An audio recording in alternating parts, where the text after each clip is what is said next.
Čaute, nachádzame sa v Indonézii, konkrétne na Bali a aj tu pre vás natáčame ďalšiu časť, hlavne sa netreba bať, kde predstavujem šikovných ľudí. V dnešnej časti vám predstavím šikovného Žilinčana, ktorý v Žiline rozbehol Enjoy klub Swap Big Jump a svoje nové aktivity teraz rozbieha na pomoc ľuďom na exotickom ostrove Lombok v Indonézii. Je to Majo Lemos, s ktorým sa porozpráva.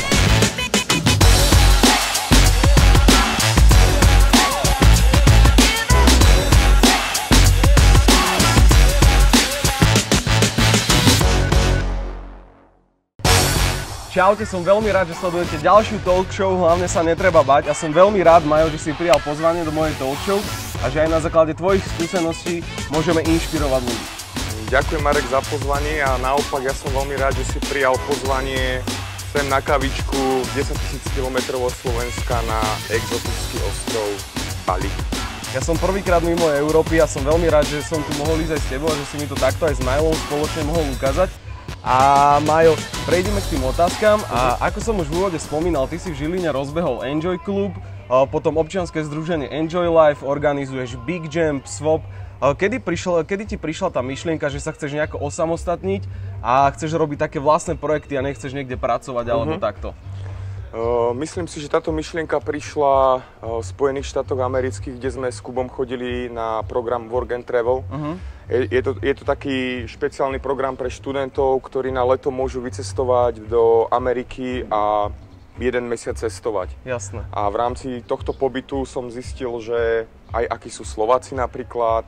Zistil som, že iné kultúry sú úplne v poriadku, keď vidíš na ulici niekoho bosého, geja, 200-kilového, s ružovými vlasmi. Dovtedy som to vlastne videl len v telke alebo v časopisoch a podľa mňa vtedy tam sa nám nejako otvorila myseľ, otvorilo vnímanie sveta. A vlastne aj po Amerike, keď som skúšal robiť nejaké klasické joby, klasické joby som asi nerobil, ale keď som sa snažil zamestnať, tak nikdy mi to dlho nevydržalo a cítil som, že musím byť sám sebe pánom a myšlienky, ktoré mám, môžem vlastne pretvarovať vtedy, keď na nich mám reálne dosah a keď ich reálne tvorím a nie keď vlastne počúvam niekoho druhého, ako to mám urobiť. Takže vtedy som zistil, že určite by sme mali ísť asi do nejakého vlastného biznisu a tak vznikla Universal Media. Jasné, a potom vlastne teba asi viacej ľudí vníma cez ten Enjoy klub. Ako vznikol ten nápad, že poďme si založiť vlastný klub v Žiline a prečo ten názov, že Enjoy klub? Tak je pravda, že tá Amerika nás, okrem toho, že nám otvorila mysle, naučila aj celkom husto partiovať. Jasné. A party bola, aj dá sa povedať ešte je, aj keď v menšom meradle súčasťou môjho alebo našich životov. A vlastne zistili sme, že buď na to minieme celé naše úspory, alebo jednoducho to urobíme. A bola vtedy aj v Žiline taká, by som povedal, taká hladová dolina po nejakom dobrom klube, nejakej dobrej hudbe. Že myslím, že sme celkom vychytali aj čas, priestor. Vo veku sme boli dobrom, keď sme mali cez 30 rokov. Tým pádom sme poznali ľudí aj 15, 16 až 50, presne, čiže tá škála bola obrovská.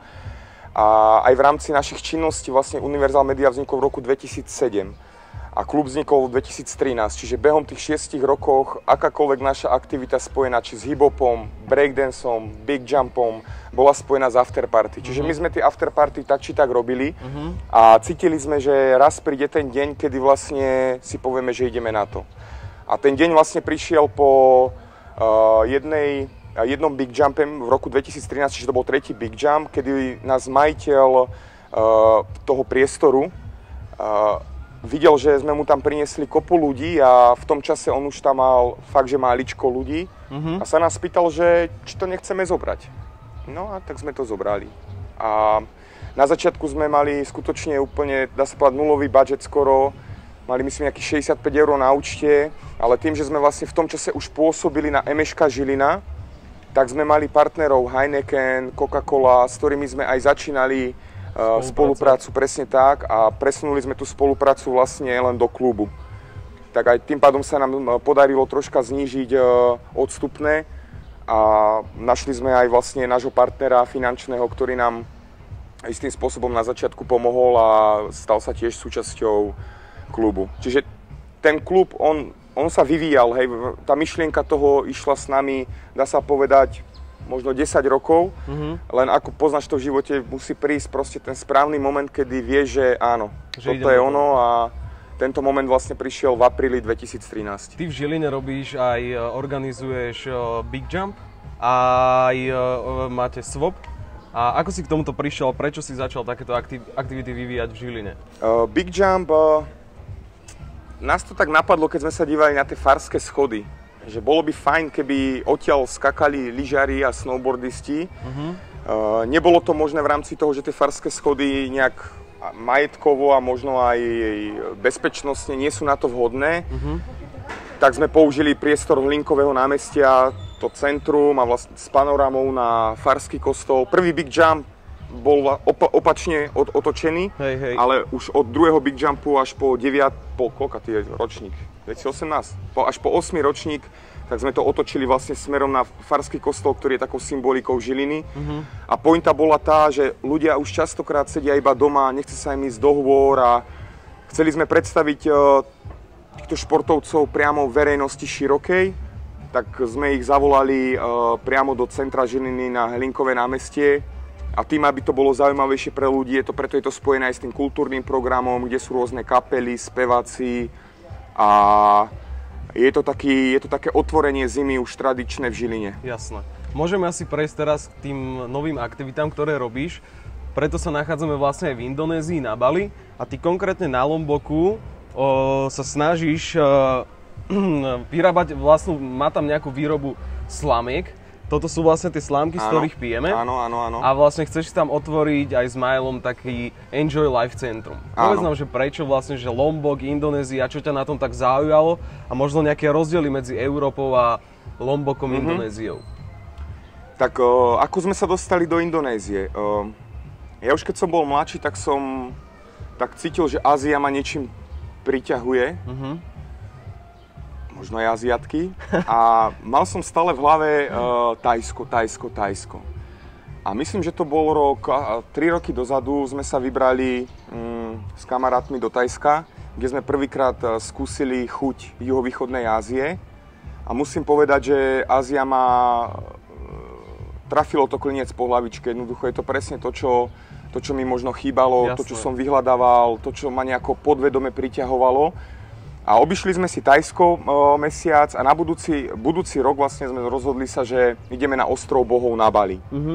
No a ako sme boli na Bali, spoznali sme aj Sugiho, ktorý je vlastne náš indonéský partner tu, na Lomboku a na Bali. A ukázal nám taktiež Gili ostrovčeky, boli sme aj po rôznych ostrovčekoch iných na Bali. A spomenul nám, že vlastne jeho rodný ostrov je Lombok. A že mali by sme určite vidieť Lombok. No a tým, že mne už vtedy tak nejako myšlienka nejakého nočného klubu v Žiline, už som od toho upúšťal, lebo videl som, že jednoducho dávalo mi to zrazu menej a menej významu. Čo to bolo stále asi to isté aj pre teba? Jednak tých partí je veľa, jednak tí ľudia, možno 80% ľudí si ani nepamätá, že tam bolo. Jasné. Čiže ty keď robíš na nejakom projekte mesiace a teraz necítil som takú satisfakciu ako keby a priznám sa aj čím viac sa dostávam do nejakých aj vnútornejších a duchovnejších hodnôt, tak predaj alkoholu a nebolo asi to, čo som chcel, aby ma živilo. A pri nočnom klube určite to sám vidíš, že tam kopu vecí a kopu problémov možno, ktoré nevieš priamo ovplyvniť. Jasne. A stále som sa menej a menej stotožňoval s tou myšlienkou, že toto chcem robiť celý život. Preto sme sa už pohrávali s takým nápadom otvoriť si nejaký malinký enjoy barík, skutočne niečo malé na sunsete, čiže na západe slnka. Západ slnka je magický, súvisí s nabíjaním energie, preto častokrát ľudia ani nevedia, prečo sa im tak páči na slnku a prečo je to tak fajn. Je to preto, lebo nás to dobíja. A keď k tomu pridáš nejaké bubny, sviečky, lounge hudbičku, tak ten západ vie byť skutočne magický. No a dali sme za úlohu Sugimu, aby nám našiel nejaké miesto. No a keď sme prišli druhý raz na Bali, tak Sugi prišiel a povedal, že áno, mám pre vás miesto, Lombok, Selong Belanak. Tak sme sa tam vybrali pozrieť a to si dodnes pamätám, to bolo vlastne minulý rok, v januári, februári.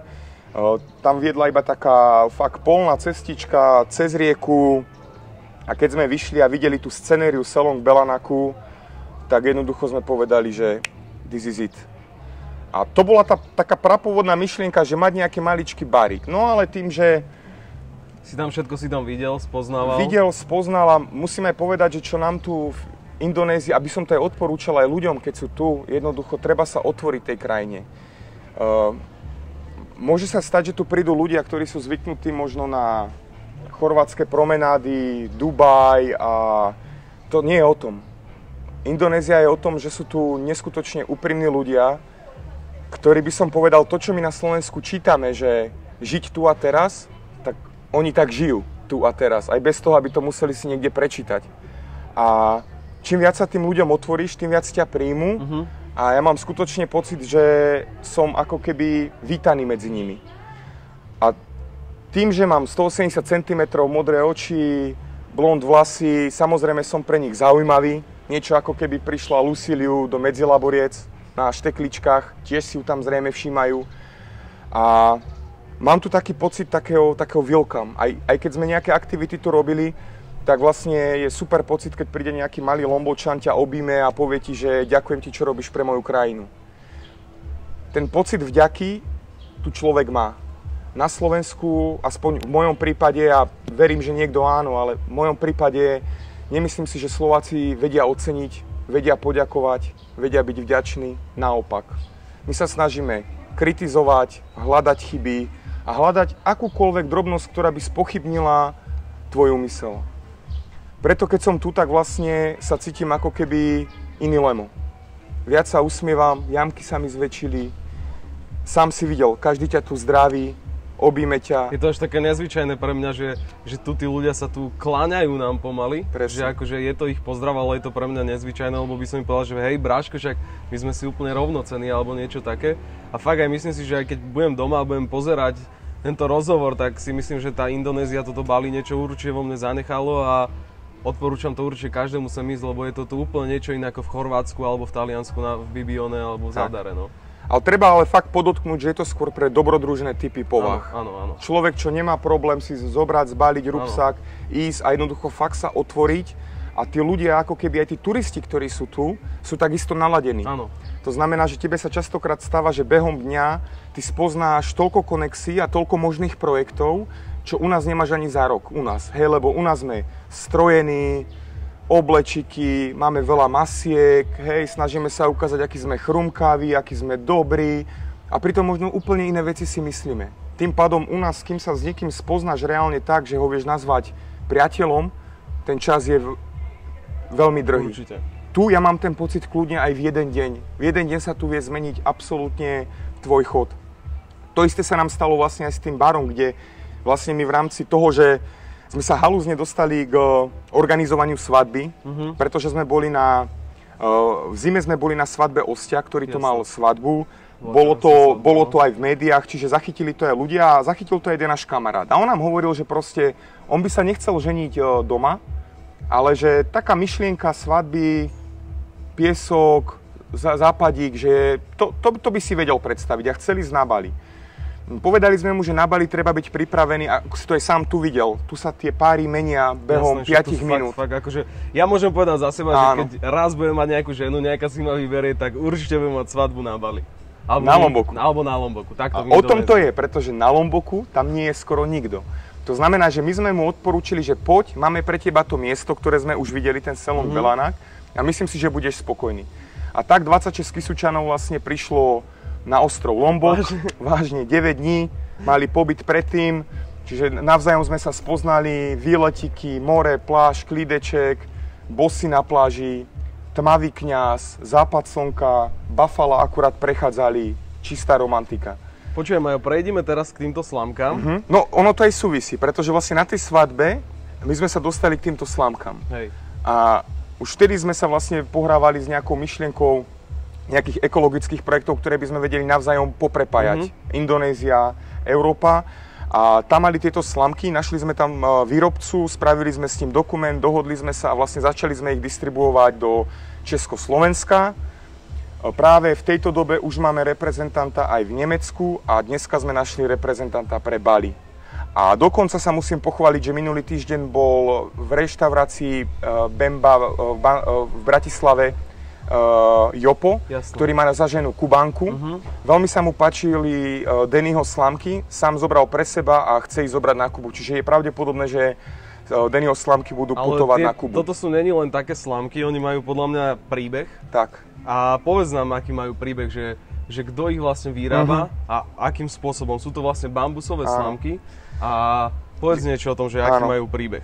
Lebo sú to není len také slamky. Áno. Danny, ktorý ich vyrába, tak sme sa opýtali, ako sa k tomu dostal. A on hovoril, že jeho veľmi mrzelo, keď chodí po Lomboku a vidí v tých reštauráciách iba plastové slamky a nejakým spôsobom ich chcel nahradiť. A pri jednej prechádzke videl rybárov, ako chytajú ryby a povedal si, že áno, že lebo bambusov máš rôzne druhy, aj rôzne typy, aj rôzne veľkosti. A práve tá udica na ryby mu prišla ako vhodná alternatíva týchto slamiek. Takto začal vlastne pestovať ten bambus, zamestnal ľudí najprv z rodiny a začali to robiť. Musím podotknúť, že každá jedna slamka je robená ručne, nepoužívajú sa mašiny a tá slamka vlastne znamená niečo ako šanca dať Dannymu splniť si jeho sen. A jeho sen je zamestnať celú dedinu, aby títo ľudia vlastne vyrábali slamky z bambusu, ktoré nahradia plast. Jasne. Aby sme aj pripomenuli, bambus je vlastne najrýchlejšie rastúca drevina. To znamená, nie je to ako s lesmi, hej, že niečo vyrúbeš, alebo je toho dostatok, keby som to tak povedal. A aký je rozdiel medzi plastovou, hej? Lebo mám nejaký bar, tak chcem proste čo najviac ušetriť a chcem mať proste plastové slamky, ktoré proste vyhodím, alebo čo ja viem, umyjem, alebo ja neviem čo, môžem ich stále používať, alebo... Rozumiem.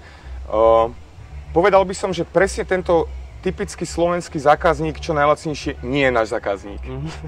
Nie je, pretože on vidí cenu. Alibaba.com, searching bamboo straws.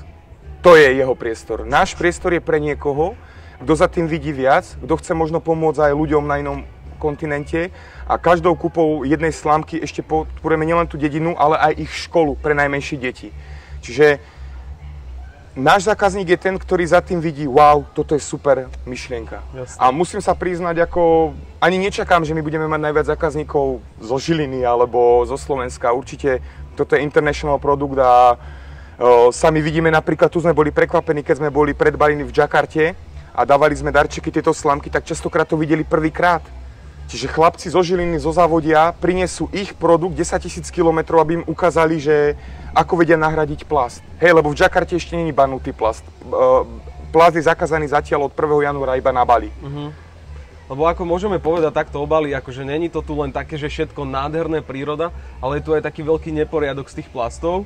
A ako aj môžete napríklad na tvojich Instastories vidieť, že proste si objednáš polievku a príde ti proste v sáčku, celé to je v sáčku a je tam proste 5 sáčkov na to, aby si sa pomaly najedol. Áno. Treba k tomu aj povedať, že zase európska tvár presne, nájdi viníka a ty si viník. Hej, kto im doniesol ten plast? Biela tvár. Povedala im biela tvár niečo o tom plaste? Nič. Indonézania boli odjakživa zvyknutí z banánových listov. Keď dojedol, zahodil. Tu nebol nikto, kto by ich naučil alebo vedel. Oni aj teraz vlastne, oni vidia iba, že turistom to vadí, preto to čistia. Oni nevedia, že prečo. Prečo je to zle. Že to tak či tak skončí v prírode, že vo finále to skončí niekde v rybe, vo vzduchu, v rieke, že tak či tak vlastne my sa toho nezbavíme. A ešte, tým pádom toto isté by sme, aj tá edukácia je veľmi podstatná, ako sa pýtal na to Angel Life Centrum, lebo... to som teraz chcel akurát povedať. Áno, ono to vyzerá na prvý pohľad ako nejaké megalomanský projekt obrovského bambusových domov. Napadlo nás s Kubom, že keď sme boli mladší, tak dostali sme výchovu, teda časť výchovy aj od Salesianov, kde sme chodili do Žilinského Oradka, kde sme hrali futbal, vďaka nim sme išli hrať do Španielska za Slovensko. Čiže dostali sme nejaké zážitky, ktoré nás určite ovplyvnili na celý život. A myslíme si, že tá výchova najmenších je veľmi podstatná, lebo so starými capmi už ťažko niečo urobíš. A keby si videl tie deti na Lomboku, tak proste to je neuveriteľné. To je čistá radosť, láska, nadšenie. A napadlo nás, OK, chceme urobiť niečo pre tieto deti. Tým, že celý čas sa snažíme robiť biznis za 0 eur, alebo čo najviac blízke nule, ale so zapojením správnych ľudí, konexia, connection. Connection je vlastne naše slovo, ktoré nás vystihuje.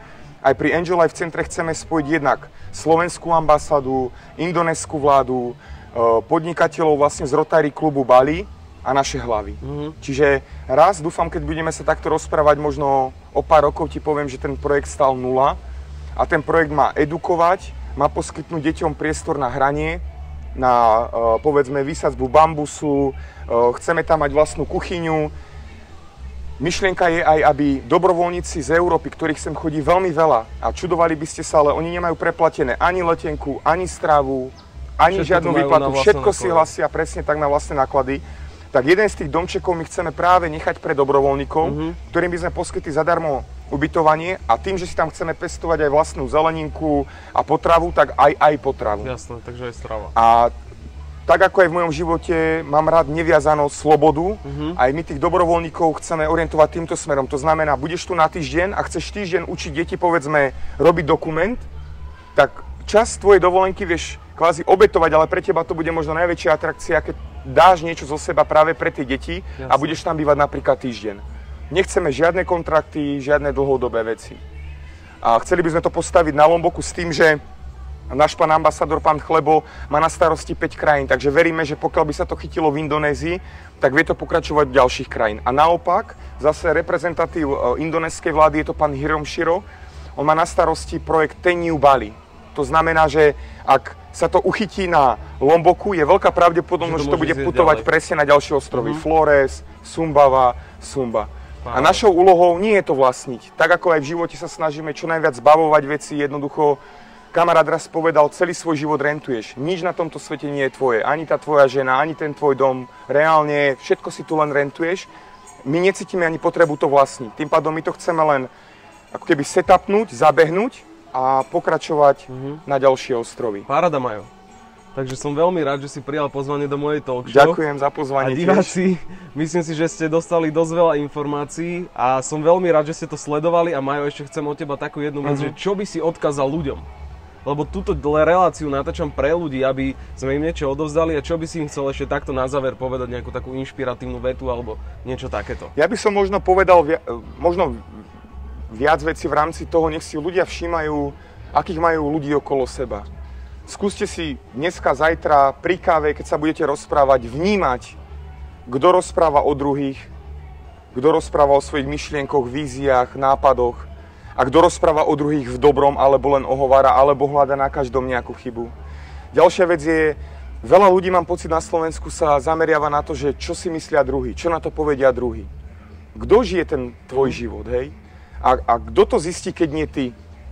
Vieš, koľko ľudí ti povie, nechod na Bali, nechod do Jakarty, kým si to sám nezistíš, tak nevieš. A určite, aby si ten život užili a aby počúvali svoje srdiečko, nie svoju hlavu. Tak ešte raz, Majo, ďakujem vám a vidíme sa pri ďalšej časti. Sampai jumpa lagi.